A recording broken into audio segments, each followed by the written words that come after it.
Texas Attorney General Ken Paxton is in the headlines again. This time, he's suing Bexar County in Texas to halt a plan to mail over 200,000 voter registration applications to unregistered residents in San Antonio.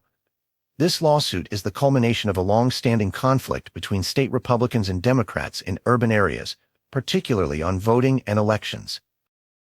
Bexar County approved the plan to send out registration forms, though they received a warning letter from Paxton earlier in the week. Despite Paxton's threats, the county's commissioners, mainly Democrats, voted to proceed. Paxton argues that this effort, aimed at increasing voter participation, could lead to confusion, facilitate fraud, and undermine the confidence in elections.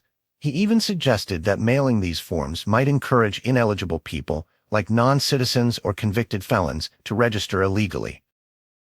The Bexar County District Attorney, Joe Gonzalez, countered these claims, calling Paxton's lawsuit an attack and promising to defend the county's decision.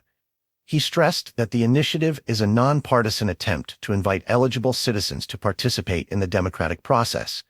Gonzalez emphasized that the right to vote is fundamental and clearing the path for eligible voters should be a priority. Commissioner Justin Rodriguez, who supported the plan, echoed this sentiment. He said the goal is simply to get more people registered to vote without partisan motivation. But not everyone on the board agreed.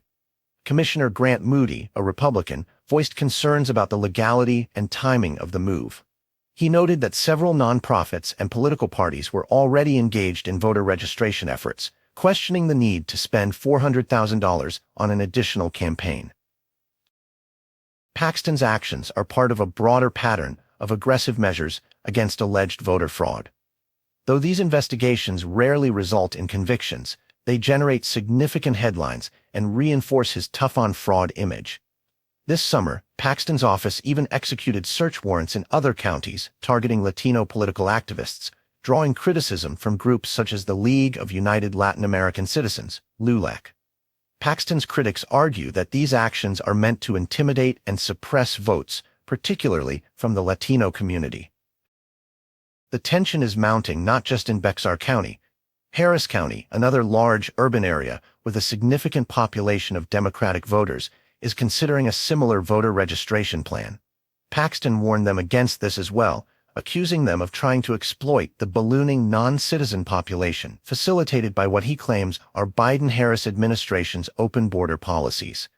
In his eyes, these local initiatives are just another attempt by Democrats to manipulate voter turnout in their favor. Throughout this political tug-of-war, one thing is clear. The fight over voting rights and election integrity in Texas is fierce and shows no signs of calming down. With November's election approaching, both sides are ramping up their efforts to sway the outcome in their favor. As it stands, only time will tell how these legal battles will shape the future of voting in Texas.